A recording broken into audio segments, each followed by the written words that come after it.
I really wish that was recording when I did that. I was going to ask. Wow. No, it was not. So you don't even know what we're talking about. Oh, man. And to think, with a badger?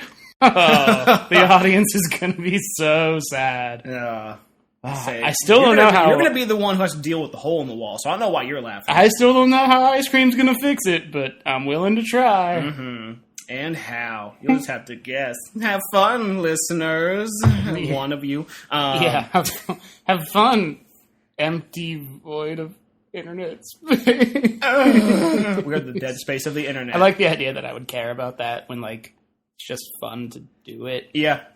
That's kind of what all of it should really ever be. So, speaking of all the fun we're not having, we haven't done this in like a month. I know, it actually has been a while. The last one we did was sports games, right? Yep.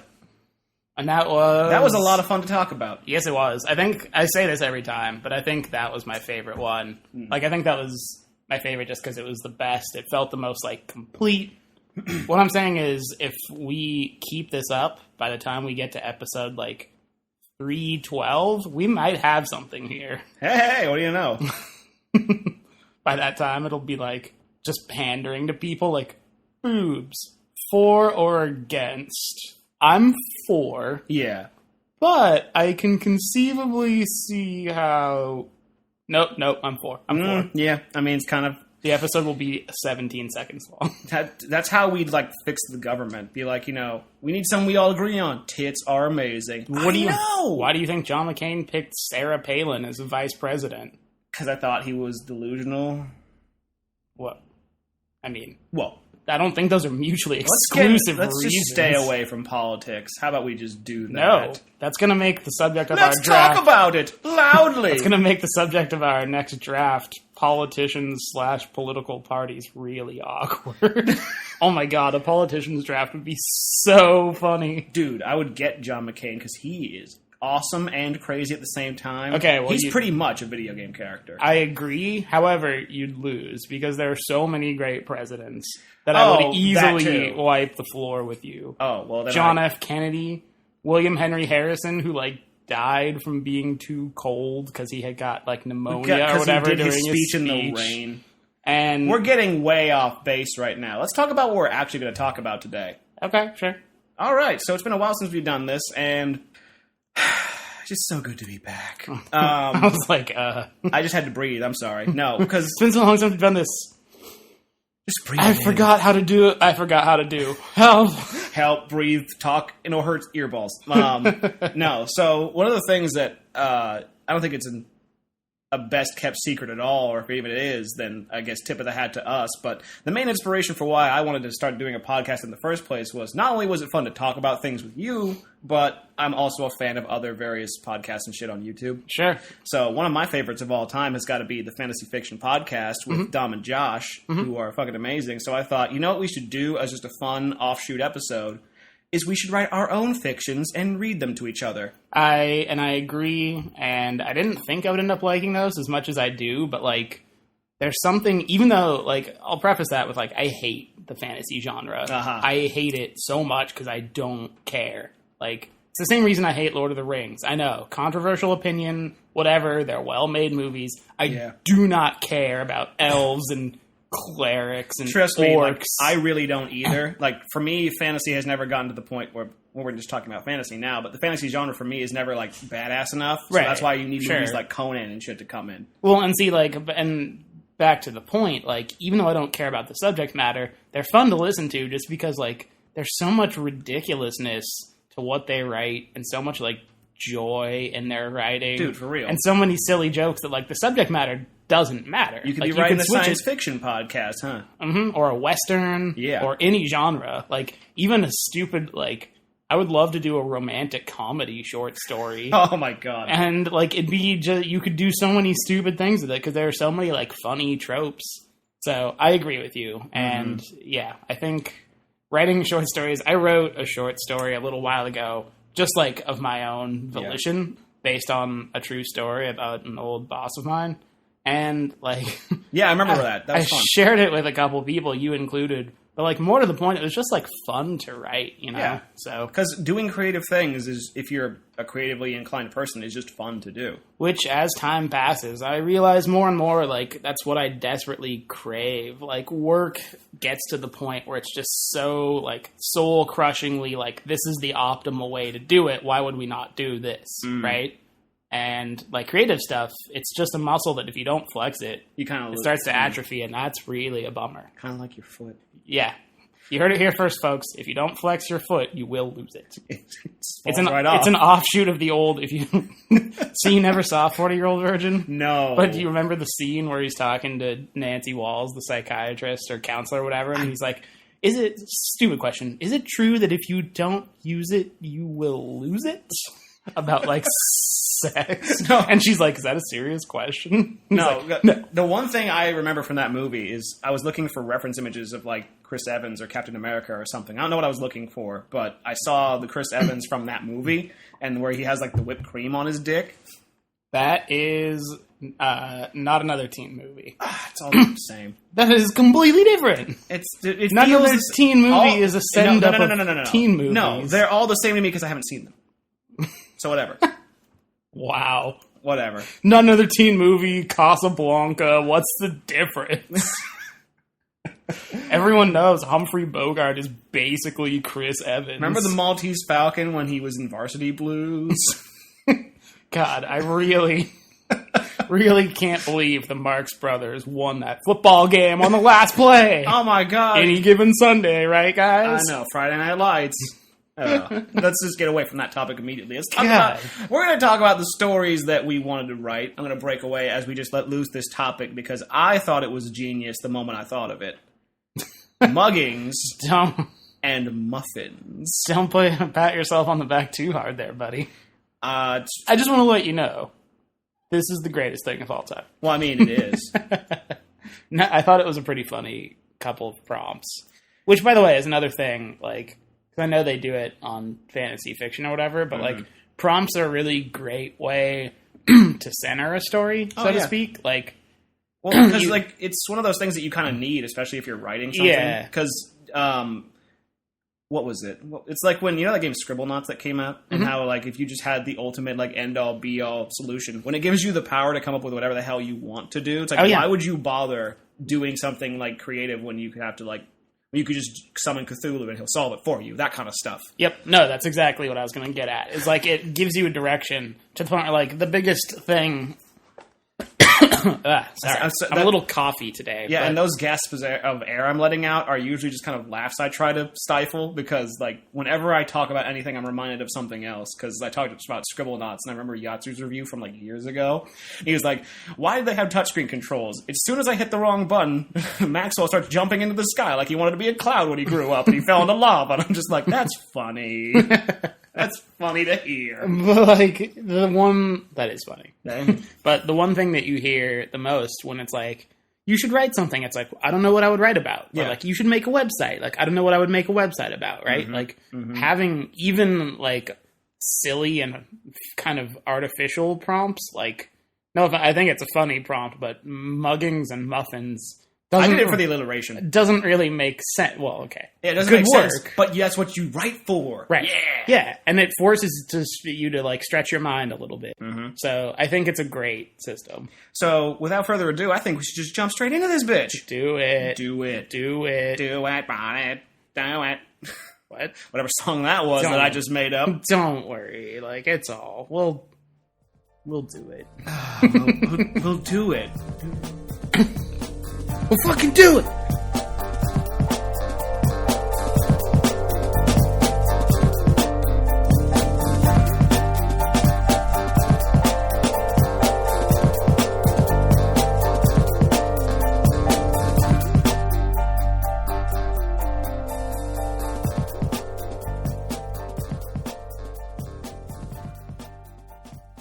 So anyway, the title of my story is Hiding in Plain Sight. Ooh, sounds like a thrill ride. Mm-hmm. Good story. It's fucking cleared my throat like Bert. Campernaris? I'm just kidding. Inside reference. All right.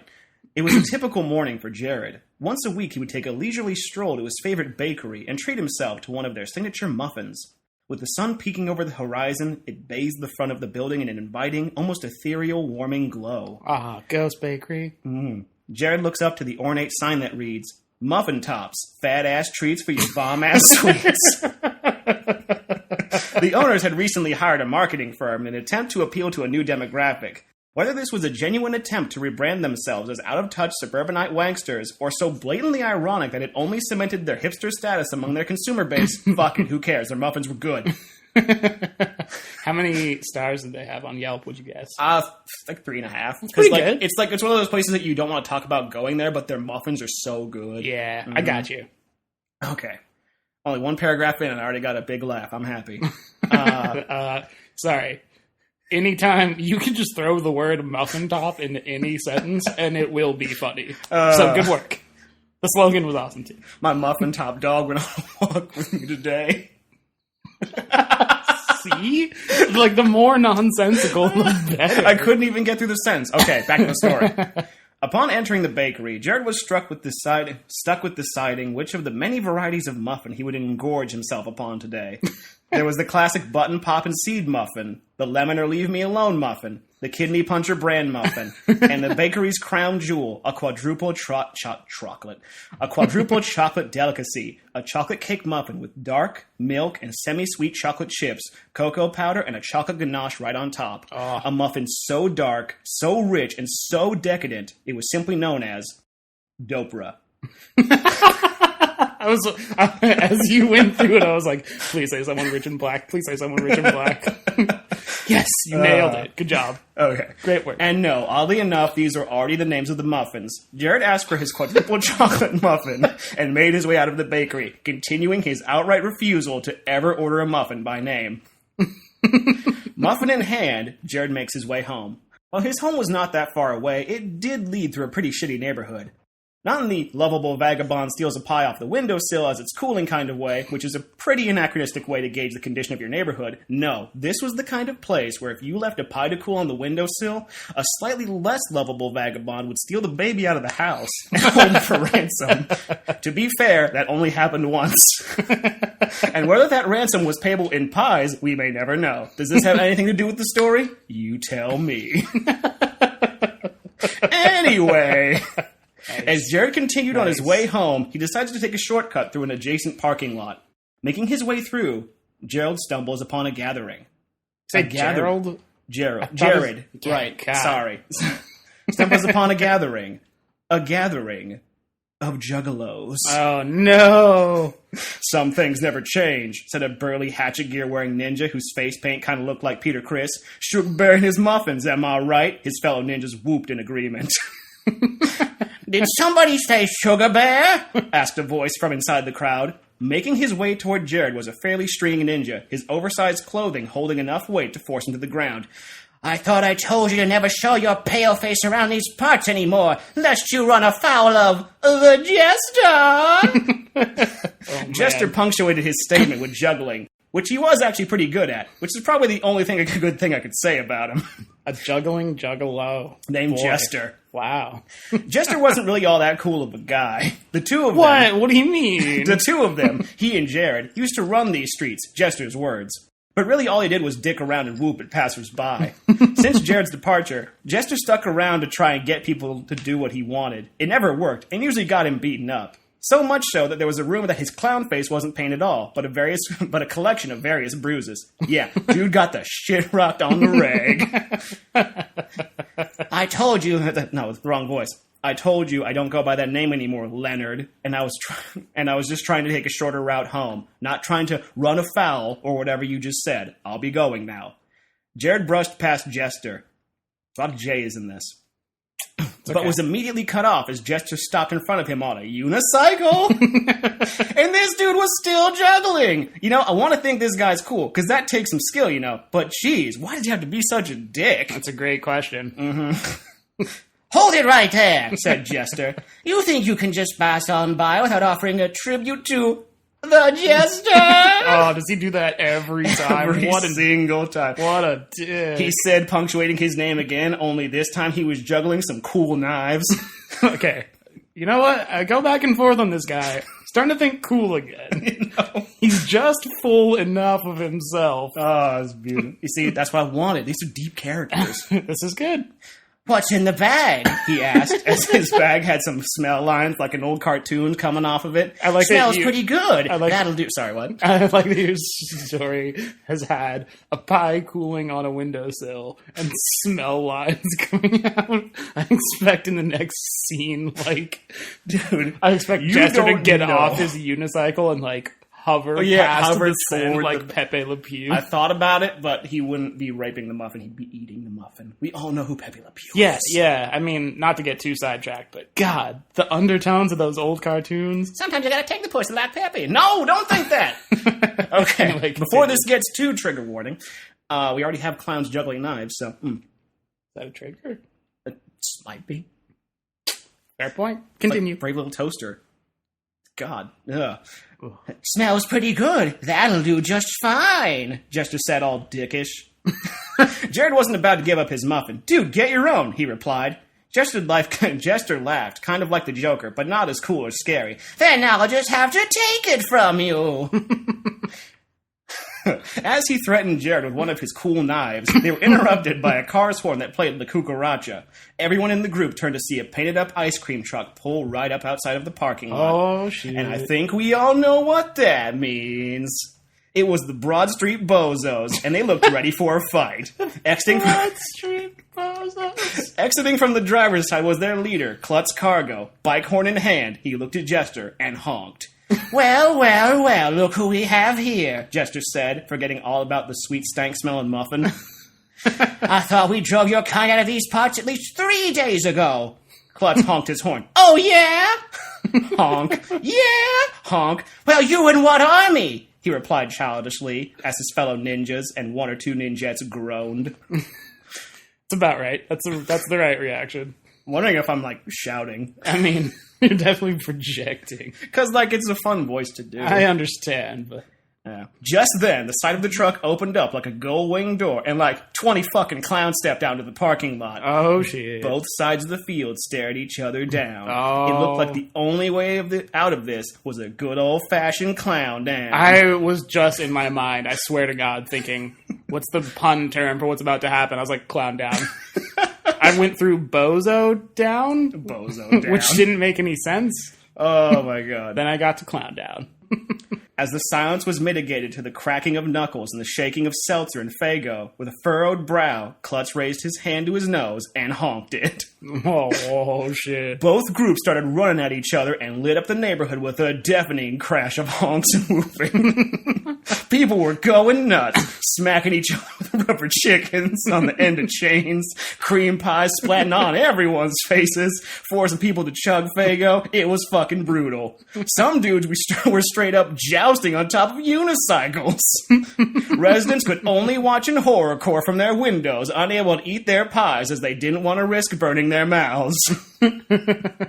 Amidst the chaos, Jared struggled to find a way out.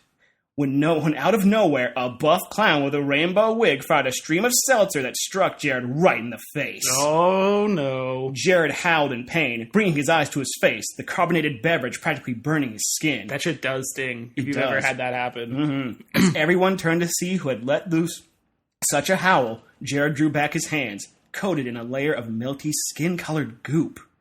Jared revealed his face, fully covered in ornate clown paint. Oh, ew. I knew it, Jester shouted, who was probably lying.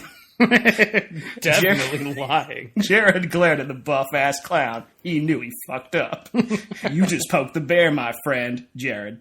Right. Taking a bite of his muffin, that sounds super good right now. You just poked the sugar bear.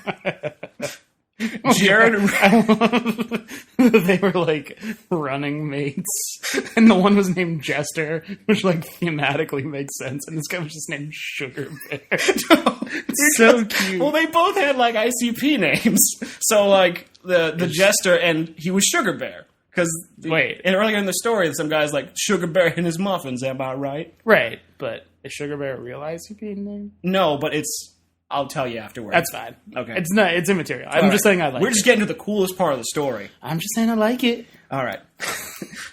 Jared and the Jester back in action.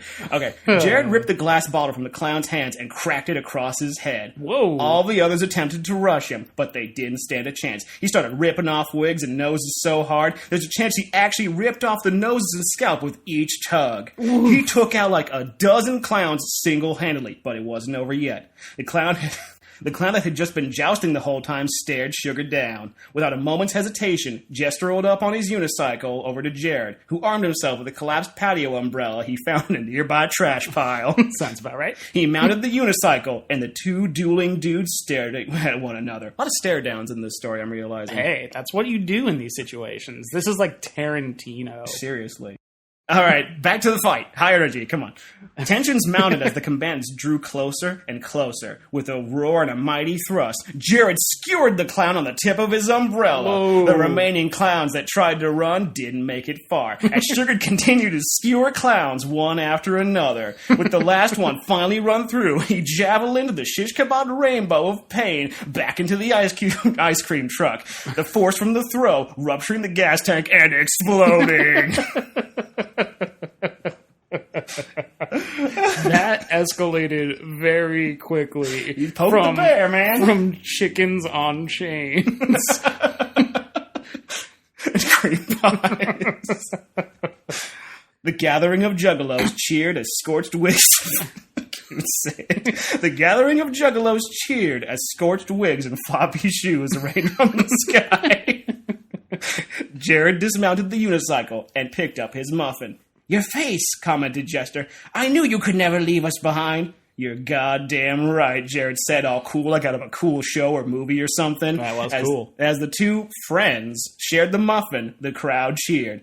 They all started wilding out as the truck continued to burn off into the night. The end. That was outstanding. I love, it has a real hero's arc to it.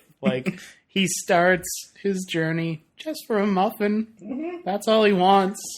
And in the end, he has murdered 20 clowns? 21? 20. There's going to be more, give or take. And then they just started having a, fucking throwing down outside of a burning car and just partying. Oh, motherfucking unicycles. How do they work? Yeah, seriously. Moral of the story, never run away from who you really are. That's some, Peabody and Sherman shit. That's that's what I was going for. No. That was terrific. Great. This was so goddamn fun to write. Also, the way I got those names, there are Juggalo name generators. Okay, I got you. Because I typed in my own name, and I think was my nickname, my ICP name was Big Money Maker. I'm like, nice.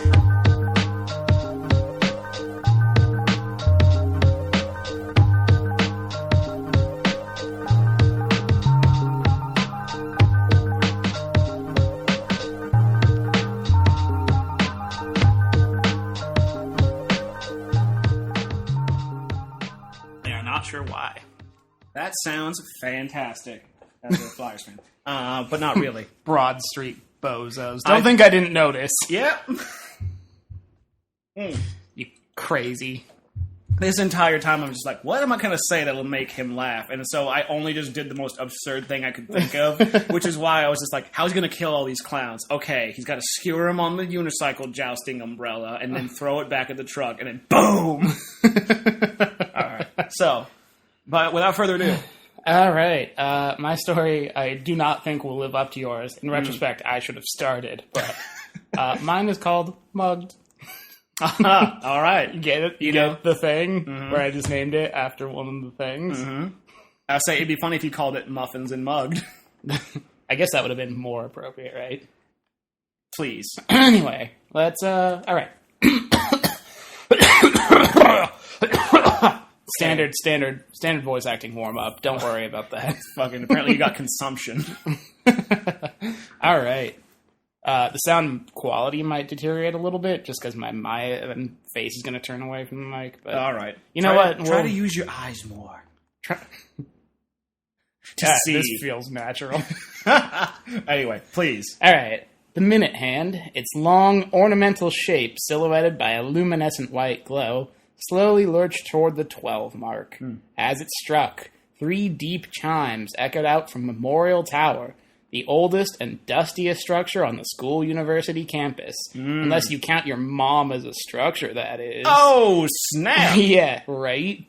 Memorial Tower was dedicated not in honor of any person or group, mind you, but instead for all other clocks that had long since died, with each passing clock ceremoniously added to a sprawling pile in the corner of the tower's first floor per school university tradition. Clock death is something we don't talk about in this country, and it's serious. I mean, look at how many clocks are just haphazardly thrown into that pile.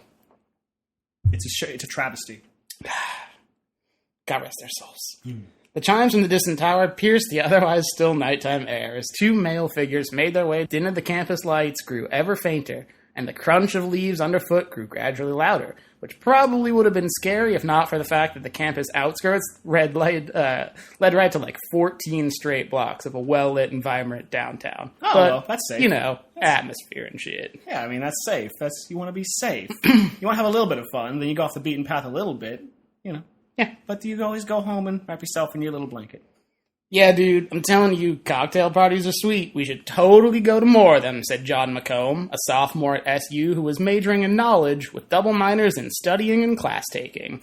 John was a slender guy with shaggy brown hair, the kind of guy you'd assume would sell you some dank-ass kush if you saw him in street clothes. And let's be honest, even in a suit and tie, you'd totally still think he's holding. Seriously. Also, those are 2 things you really want to be good at school. Mm-hmm. I mean, it's really, like... Because, like, the requisites to a school is showing up and trying. I mean, yeah, like, I figure, like... If you're gonna major in knowledge, like everyone majors in knowledge, but like it's still you know, a defensible major. Yeah, I know, because like he shows he's way more dedicated than me, because I took a class in trying and didn't even bother showing up. Well, I feel like you failed, but at least you tried. I aced apathy though. Nice work. Yeah. John was accompanied by his roommate and fellow sophomore Dan Steed. Dan was slightly taller than John and had a more athletic frame. Though his choice to wear a bow tie to a college cocktail party mitigated any advantage his looks might have given him with the ladies. Who do you think you are, Bill Nye? My next line is, I mean, seriously, who are you? Tucker Carlson? Winston Churchill? This is a college party, not a 1920s comedy routine, pal. You're not putting on a review. I'm glad you, like, knew where I was going with it, though. I know, right? Dan replied, his bow tie mercifully undone and draped around his neck. Although, if you ask me, it was a little too much cock and not enough tail. You feel me? He asked quite bro-ishly. Oh. That being said, John did feel him, and the two shared a somewhat ironic high five. An ironic high five. Nice, bro, John said, recalling his hand from the Bro 5 and using it to remove his phone from his pocket. He glanced at the clock on the screen, which now read 3:12 a.m. Seriously, though, the girls at these things all look amazing. What was with the cake, he asked. What's wrong with chocolate raspberry? That cake was fucking tits, Dan replied, ooh, looking raspberry. upward as he reflected on how tits the cake was. Damn, if you... It's because that's the best way to describe anything. What's better than tits? You know? I forgot I'd written that, and then I made a reference to boobs earlier. Now it's starting to feel like I'm just some sort of real chauvinist dick. Dude, it's a college party. But onward we go. Damn right. We must soldier forward. Well, for starters, who has cake at a cocktail party? Dude, it was a cocktail-themed birthday party. There's a big difference. Alright, fine. But what was with smashing Don's face into the cake? It was his birthday. Dan produced a small flask from his jacket pocket. I think it's called pastelazo. It's a Spanish thing, he offered. He smashed their face in to help them celebrate, like what they do when a rookie hits his first home run or whatever. He took a sip of now very warm bottom shelf whiskey and grimaced intensely as it went down. So smooth, he lied. Pastelazo, huh? We should do that for your next birthday party, John suggested, smiling at the idea of smashing his roommate's face into a cake. Yeah, right, Dan countered, and end up headbutting a perfectly good stripper in the face? No, thanks. Dude, because like my immediate thought of, I don't want to risk murdering you with cake. But I'm like, yeah. I think like that makes sense. Yeah. The two shared a quick laugh as they made their way through the downtown streets and back toward their apartment, weaving their way across corners, behind businesses, and through alleyways to make their trip shorter. As Dan finished an amusing anecdote about a gay duck and a missing engagement ring, the two turned a corner when they suddenly froze in their tracks. Trying to get married now, duck. Not like you could anyway. That's terrible. I'm assuming this is how it went. Oh, God. We can figure it out. I'm sorry. We'll work it out. I'm interrupting. I'm It's sorry. fine. Oh, God. I did that to you plenty. I know, but whatever. The two turned a corner when suddenly they froze in their tracks. Right in front of them stood a menacing, shadowy figure wielding a knife in his left hand. Oh, shit. Lovely night, isn't it, fellows? The figure asked rhetorically. As he stepped closer, the nearby streetlight brought his figure into focus. John and Dan couldn't help but notice a faint reddish hue on the tip of his knife. John and Dan both feared that it was blood, though they both secretly hoped it was raspberry frosting. Seriously, that cake was fucking tits. They also noticed a scar near his right eye, which they could make out beneath the mask he was wearing. By all appearances, and because I'm the narrator and I'm here to confirm it, they were in the presence of a mugger. Oh, damn. I'm pretty sure he had one of those "Hi, my name is" on his shirts, too. "Hi, my name is, I'm going to take your fucking money." It's a good idea. It's a lot more upfront. You know? None of this rhetorical dancing. Like, just get to the point. It's like, all right, God, I get it. You're taking my money. Of course, it'd be a lot lovelier if you didn't get stabbed, wouldn't you agree? He asked, again rhetorically. Because, I mean, seriously, who's going to say no to that? Suppose if you boys handed me is that a catcher's mask? John interrupted. What? The mugger was taken aback. What does that mean? Is that a catcher's mask? John asked again. Like in baseball? Dan added. No. I mean, it's the one in football. Duh. Yes. The mugger fumbled for words. Whatever. It's all I could find. Besides, it's dark out. Not dark enough we don't know it's a catcher's mask, Dan corrected. Seriously, you didn't even have a scarf or something? Maybe a balaclava? John questioned. Wait, a what? Dan I'm glad asked. you called it by its name. I knew that too. What? A what? Dan asked. A balaclava. So he's supposed to wear a sticky philo doll over his face? That's even worse than a catcher's mask, Dan replied. Dude, that's baklava, John sighed. Oh. I think you're thinking of that Mexican city where we scored that discount spring break deal, man, Dan countered. That was balaclava, dick brain, John said, sounding increasingly impatient. This is the best I'm sorry, this is just the best mugging ever. Like, couldn't you do this better? Stop. Remember the semi-inclusive where I totally could have bone zoned that maid if you hadn't literally thrown up on her? Guys, the mugger chimed in, gesticulating with his knife. Remember? Mugging, knife, mask, catcher's mask, John reminded him. Yeah, seriously, not even like a kerchief or anything? Also, we both know that's one of the three wise men, Dan noted. The what? Jesus Christ, that's Balthazar, man, John exclaimed. Should you really be blaspheming when I just mentioned Jesus Christ, Dan teased? Besides, Balthazar is just a huge champagne bottle, and would you two retards shut the fuck up and give me your money already? The mugger shouted, cutting them both off. It doesn't matter, I'm mugging you! Come on, take me seriously! Why? John and Dan asked in unison. The fuck do you mean, why? The mugger growled impatiently. What are you gonna spend the money on? John probed. You could use it to buy some balaclavas, Dan suggested unhelpfully. I'm not going around mugging people so I can buy desserts. Well, it's not a dessert, John started. God damn it, if you don't give me your wallets and your phones, I'm gonna stab you both in the dicks and throats in an alternating pattern. I just in that head, I'm having an image just like... Pretty much, that's how I had it drawn up. Whoa, just take it easy, man, Dan said, trying his best to defuse the situation. I get why you'd want our wallets, but why the phones? Yeah, are you trying to get caught? John added. Those things have GPS tracking and remote security now. They can be found anywhere. Maybe I'll just stab you both so you can't do that, the mugger suggested. So That's what? Good, they can good plan. So what? They can tack on assault charges to the armed robbery? Come on, between the catcher's mask and now this, it's like you're not even trying, Dan taunted. Jesus. This guy is just, they're laying into this guy. Oh, fuck me. Fine. Jesus, just give me your wallets then, the mugger pleaded. Yeah, again, they can track credit card usage and Jesus goddamn Christ, just give me the cash. John and Dan exchanged a quick glance and promptly removed their wallets. Both held their billfolds open and presented them to the mugger. "You assholes don't have any cash?" he yelled. Of course they don't. It was true. Neither had any cash on them. John's wallet contained only a half-full Dutch Brothers punch card. Dan's wallet contained 2 condoms that had been hopefully but desperately placed inside many years ago in the hopes of an unexpected bone sesh. There had originally what did you think was going to happen, man? There had originally been 4 of them, but Dan had begun throwing them away periodically so he could feel better about himself. At this is Dan? Poor Dan. Oh, poor Dan. At this, the mugger began muttering a string of expletives and pacing around angrily. Not only was his mugging not going to plan, but now he'd surely have missed the last bus home, which meant a long walk in the chilly night air. But you know what? 2 free rubbers. There was no doubt about it, though. Like, insinuation that he's going to cut his loss. It's like, fine.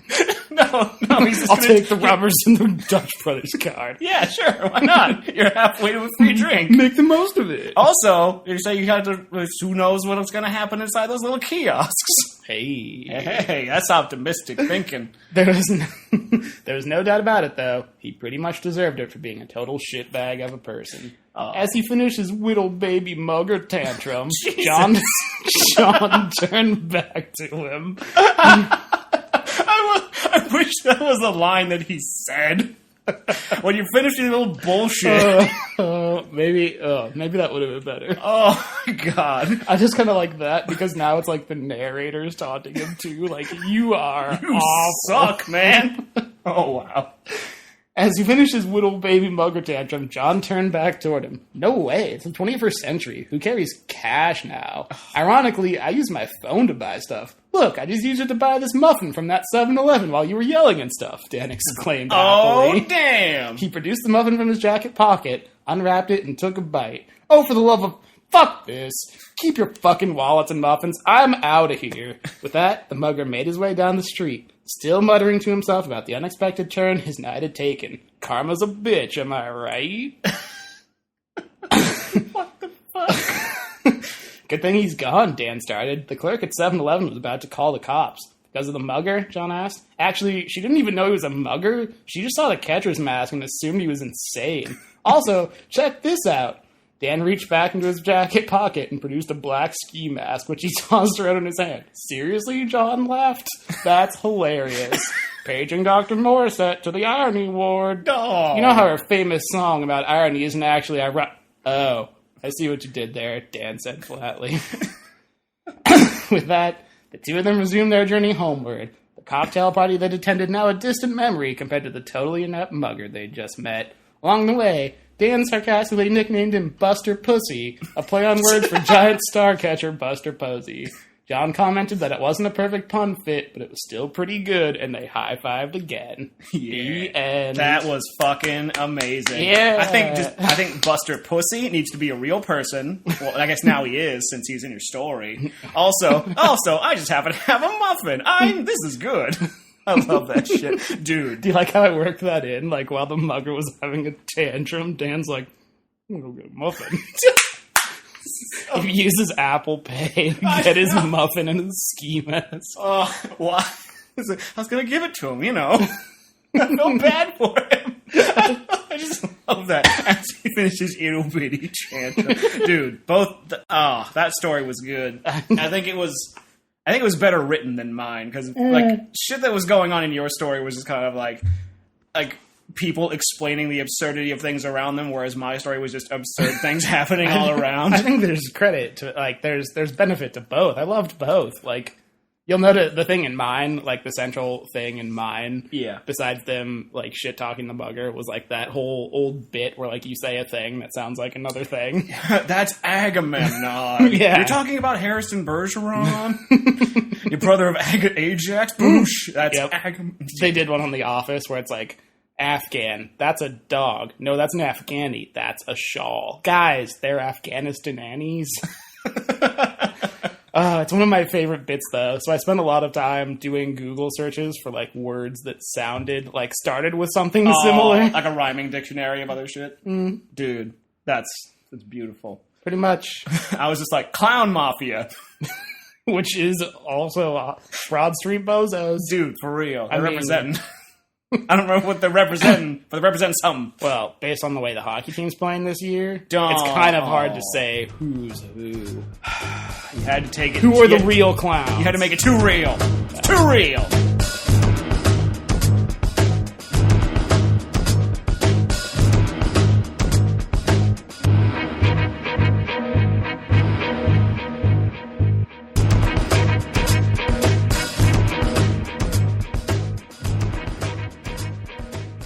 Oh my god, it's outro time already. Dude, this was so fun. I thought this was great. As I said at the beginning, like writing a story is a fun exercise, and being able to share a story, like I'm very clearly, I don't even need to hear it back. I'm very clearly not a good voice actor, which is fine. I've never practiced. I never claimed to be. It's that kind of weird thing where like I didn't follow my own written directions. Like it makes sense to me to hear it in my head. But to hear it out loud would take someone with skills like yours. Oh, thank you. I think I was just blowing out the mic with my kind of weird voice I was doing for Jester. Just blow your Oni NG voice or whatever. Yeah, his stamper, my stamper voice. Whatever. I don't want to do that anymore. It was one of those guys. I don't even know who those guys are. I've seen like 2 of their videos. Dude, they're funny. I like them. They're weird, but they're funny. Let's talk about Stamper a little bit. I don't want to. Dude, I can't. If they make more Hellbunders, I'm going to be watching those. I don't know what that means. I know, but I do. Okay. Well, and someone who may be listening might. I guess I'm happy. What if Oni listens to this, and he's just like, Zach, you should come listen to this. It'd be super funny if, like, the following for our entire thing, where I haven't written a post in, like, a month or a month and a half, which, by the way, my bad. Like, yeah, seriously, I feel bad, too. But I haven't been, like, feeling it, you know? For me... Although... Sorry, I was just going to tease a thing, what I was thinking about earlier today. Mm-hmm. Like, if you made a list of, like, famous teetotalers and compared it to a list of, like, famous drunks or alcoholics. Yeah, which ones are the better writers? Which groups were more influential to society? Oh, yeah. Right? Because, like, I'm sure there are famous teetotalers. I can't think of necessarily any offhand, but, like, I feel like Winston Churchill was a pretty famous drunk, and, like, tons of artists were like famous drunks. Oh, dude, for like, real. But I'm curious because like it's not like it's a prerequisite for fame by any stretch. Surely, if anything, it can occasionally, I'm sure, be a huge hindrance. But dude, I was thinking about doing like a breakdown of that. Oh, that'd be fun. I think one of my favorite quotes, especially as an artist, is "Write drunk, edit sober." That's sounding way, I think. I think because if I say concrete, he said it because that's what he was, then I'm going to look like a dick if I'm wrong. Do you remember the Stella where they're trying to write their book? Dude, and they're all super hammered and like angry at their book, and then they have their moment of clarity. Yeah, I love it. And then they take it to Janine Garofalo.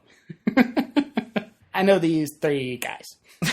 God, I miss Stella. Oh, Stella's fun. They were writing a movie, but who knows if that'll ever get made. Yeah, boy, no kidding, right? It'd be a really hard sell for a studio, but at the same time, a lot of shit gets made. Well, David Wayne directs a lot of movies. David Wayne directed Role Models. Yeah, he did. And that was, I would imagine, a decently successful success. Yeah, and he does. David Wayne's good. David Wayne's awesome. Let's get him a guest on this podcast. Can you imagine, like, Dude. 11 episodes of just, like, dicking around and talking about video games and drafting nonsense, and then episode 12 is, like, Charlie Rose interview with David Wayne. So we're like, Wayne Days. An absurdist, vignetted look at life, love, and the pursuit of some sort of crazy glimmer of happiness. Tell us about that. And then it's just like this really like docile, very calm conversation where he's like, well, the interesting thing to me about Wayne Days was that'd be very Kaufman-esque, I think. It's like I like his bit where he sings Mighty Mouse. And then episode 13, we put the mic. Episode 13, we put the mic in the middle of the room, and we just each announced that we're gonna walk around swinging our arms around, and if you happen to get hit, so be it. Ow! Ow! Ow! Ow! Ow! No, that's slapping or ham boning. I can ham bone like a mother. Congrats. Well, it's a skill that's going to get me into trying class at school university. Which, oh, by the way, I don't know if you noticed, I reused from my first short story. I remember that because it was like bland with the utopia. apathy. Yeah, with the apathy department. Dude. I think I always knew. Another little bit of arcana from mine. The characters, John McComb and Dan Steed. My buddy and I used to play NHL 2003 like religiously in high school because like when you don't have cars and you don't like go out drinking with people or go to like you do things, you amuse yourself. You just like you play a bunch of video games, or at least in our case we did. Yeah, sure. And I'm sure a bunch of high school kids did go out and start drinking or whatever. But our thing was to play NHL 2003, and John McComb and Dan Steed were two of our favorite like top prospects that would randomly enter the selection drafts in a given year. Dude, like that kind of stuff affects everything. Like even when it comes down to writing things and doing things. And I was actually going to say, before we went off on a couple tangents there, that I haven't been posting a whole lot of stuff on the Arts Economist place for a while, mainly because I've been drawing so much. Right. And I'm trying to get like my comic made. I'm trying to get some contests fixed up. I got a deadline for some other stuff coming in, but other stuff will get posted there. And I'm just trying to figure out the best way to kind of produce content for everybody to see, hopefully enjoy. And I'll be back. I'll be back eventually. Wow. I had to get that out because you heard the first part. God, easy there, Rick. That'd be a fun one to do, like a Rick in the Morning. When's that show coming back? All right, summer. I heard this is getting off the chain, but this was off the chain already. This was fun. I would be okay with doing another one of these at some point. Dude, for real, that'd be so much fun. I kind of wanted. See, but the thing is, I think I've already peaked. No, that's crazy. With fucking clown gang warfare. You've already peaked with your first story. Dude, that's how I feel every time I make something. I'm like, what the fuck am I going to do now? You're like, shit, this is my Eiffel 65 moment. Yeah, pretty much. This is my Dexy's Midnight Runners. This is my Hey There Delilah. Oh, God, no shit. This is my You're beautiful. I will say this, though. Hey There Delilah led to a lot of pretty awesome parodies. And I usually don't like really popular songs that get parodies. Yeah. But my favorite was, they did a Hey There Aginla based on Jerome Aginla. Dude. And it was Hey There Aginla, what the fuck are you doing in Calgary? But like the whole gist was just celebrating him and like his teammates, and the chorus was like, "Oh, you're better than Crosby, twice as good as the Sedins." And it's like, all right, that's pretty solid. You guys did a great job. That's a good one. And the guy that sang it did a good job too. Slightly better than I just did. That's maybe. Whenever I think of like funny songs, I think of, especially hockey stuff, I think of the Wayne Gretzky song by Goldfinger. That one's terrific. I fucking love it. Dude, do you remember, this is very off topic from the theme, but very on topic to what we're talking about. Do you remember back in the day? Yes. The Vancouver... Good. Conversation over. Vancouver Canucks, like this fan made a couple songs about... Todd Bertuzzi. Yeah. I remember that. It's called the Todd Bertuzzi, and the other one was Here Comes Nazi. Yep, I remember those. And then Todd Bertuzzi, like, beats the shit out of Steve Moore, and then I just don't like him anymore. Well, yeah. Dude, Todd Bertuzzi is such a sack of shit. Like, he was kind of a, like, douchebag player even before that, but, like, God, I don't even know what compels a person to something like that. I don't know. What compels us to come up with a theme or idea for the next episode is my question. Do we want to leave that hanging again? Let's leave it hanging, because I feel like I kind of like the central action and something ridiculous premise. Right? Oh, yeah. Like muggings are a central action you can build a story like writing around. A story? Yeah. I was going to say for the next episode. You meant for the next topic overall. Yeah. I don't know. Good question. You know, I think our lives are at the point where we shouldn't promise anything. They always tell you at work, under promise and over deliver. So, shit, dude, I don't know if we'll ever even do another one. Wink. Wink, tink, tink, wing. That's my glass eye and my feathered eye, because apparently I said wing, because my head can fly out of Mario. Because I am a taxidermy dove. I'd be like an ugly ass goose. I'd still have a voice box. Episode over. Yeah, goodbye, everybody. Fine. Have a fun weekday, whatever the fuck you listen to this. That was not a good outro. Everybody just have a good ass time. I thought calling you a taxidermy bird was funny. Yes, it was.